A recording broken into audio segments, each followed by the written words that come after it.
Perkenalkan, nama saya Rustiawati, NPM 2023-316. Lokal 3A non-regular, mata kuliah komputer, dosen pengampu Bapak Jumadi SAPMT. Di sini saya akan menjelaskan tentang apa yang saya ketahui tentang komputer. Pengertian komputer. Komputer adalah perangkat elektronik yang dirancang untuk menerima, mengolah, dan menghasilkan data informasi. Komputer berasal dari kata komputer yang artinya menghitung. Secara bahasa, komputer didefinisikan sebagai alat yang melakukan proses perhitungan aritmatika. Secara umum, komputer dapat didefinisikan sebagai seperangkat alat elektronik yang melakukan berbagai tugas pemrosesan berdasarkan informasi yang diberikan oleh pengguna melalui program yang terpasang di dalamnya dan menghubungkan komponen satu dengan yang lainnya sehingga menghasilkan informasi yang sebelumnya telah diolah terlebih dahulu. Komputer merupakan perangkat elektronik yang dapat melakukan operasi matematika atau logika dengan cepat dan otomatis. Komputer terdiri dari 3 komponen elemen yakni hardware, perangkat keras seperti prosesor, hard disk, RAM, CPU, motherboard, software, perangkat lunak seperti aplikasi-aplikasi, dan juga sistem operasi yang akan bekerja sesuai perintah yang diberikan oleh brainware pengguna. Sejarah perkembangan komputer. Berikut sejarah perkembangan komputer telah mengalami beberapa tahap generasi, yaitu 1. Generasi pertama tahun 1940 sampai 1959 menggunakan komputer tabung vakum seperti ENIAC.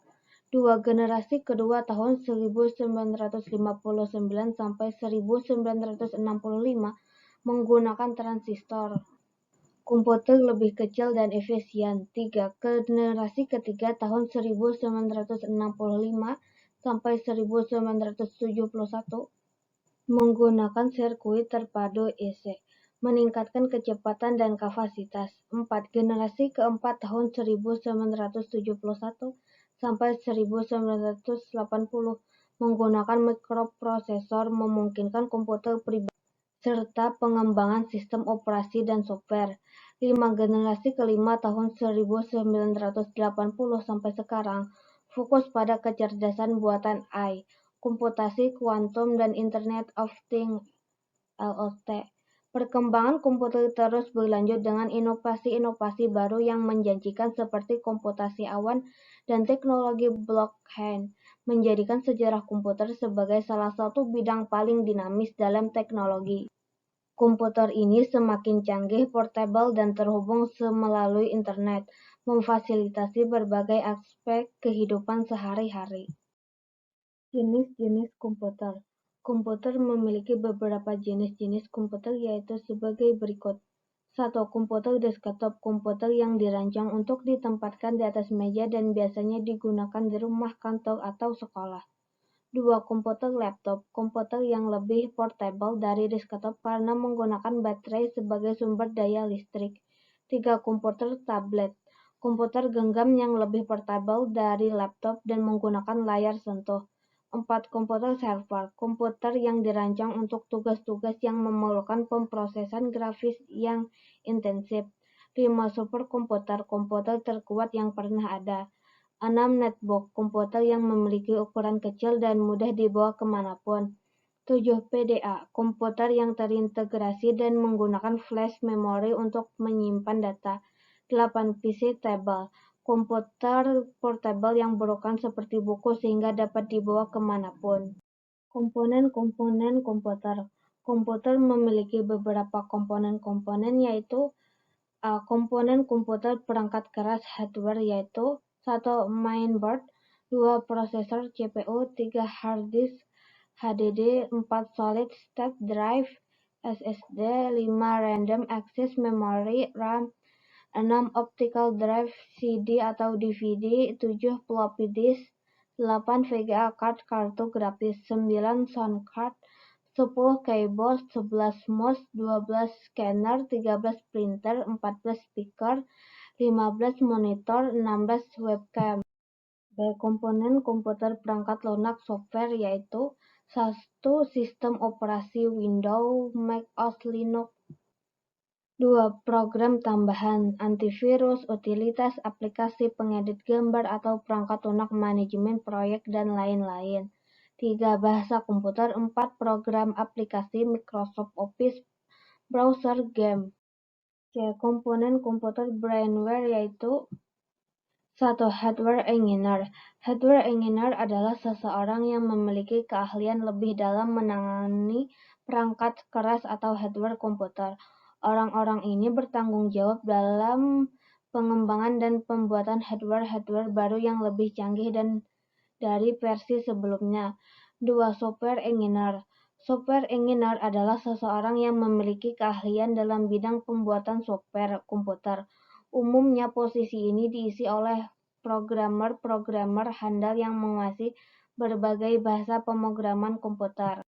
Struktur komputer. Komputer memiliki struktur komputer terdiri dari beberapa komponen utama yaitu 1. Unit pemrosesan sentral (CPU), otak komputer yang menjalankan instruksi dan pengolahan data.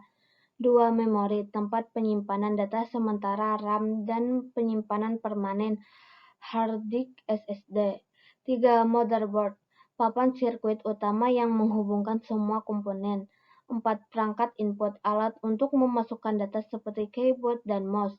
5. Perangkat output, alat untuk menampilkan hasil seperti monitor dan printer. 6. Sistem pendingin, mencegah overheating pada komputer. 7. Kartu grafis, pengolah dan menghasilkan gambar untuk tampilan. I atau output, menerima dan mengirim data keluar sistem. 9. Data bus, jalur perpindahan data antar modul dalam sistem komputer. 10. Address bus, menandakan lokasi sumber ataupun tujuan pada proses transfer data. 11. Control bus, mengontrol penggunaan serta akses ke databus, dan address bus terdiri atas 4-10 jalur paralel. Fungsi komputer. Komputer memiliki beberapa fungsi sebagai berikut. 1. Pengolahan data. Mengolah data menjadi informasi yang berguna. 2. Penyimpanan data. Menyimpan data dalam berbagai format. 3. Komunikasi. Memfasilitasi komunikasi melalui internet dengan jaringan. 4. Automatisasi. Mengotomatisasikan tugas-tugas tertentu untuk efisiensi. 5. Penghitungan. Melakukan penghitungan matematis dan logika. 6. Multimedia, mengolah dan memproses konten multimedia seperti gambar, audio, dan video. 7. Pemodelan dan simulasi, memodelkan dan mensimulasi fenomena kompleks seperti memprediksi efek cuaca, menguji desain struktural, dan mensimulasi proses ilmiah yang rumit. Manfaat komputer.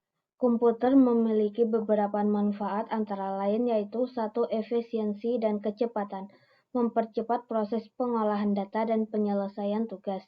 2. Akses informasi, memudahkan pencarian dan pengumpulan informasi dari berbagai sumber. 3. Komunikasi, memfasilitasi komunikasi melalui email, media sosial, dan aplikasi pesan.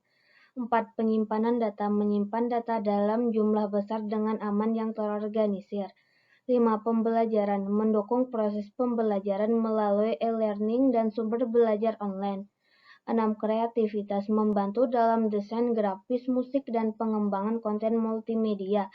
7. Otomatisasi, memudahkan otomatisasi tugas-tugas rutin dan administrasi. Demikian yang dapat saya sampaikan tentang komputer, daun pandan, daun sirih. Cukup sekian dan terima kasih. Wassalamualaikum warahmatullahi wabarakatuh. 내 하루 흔들어 마치는 역을 shake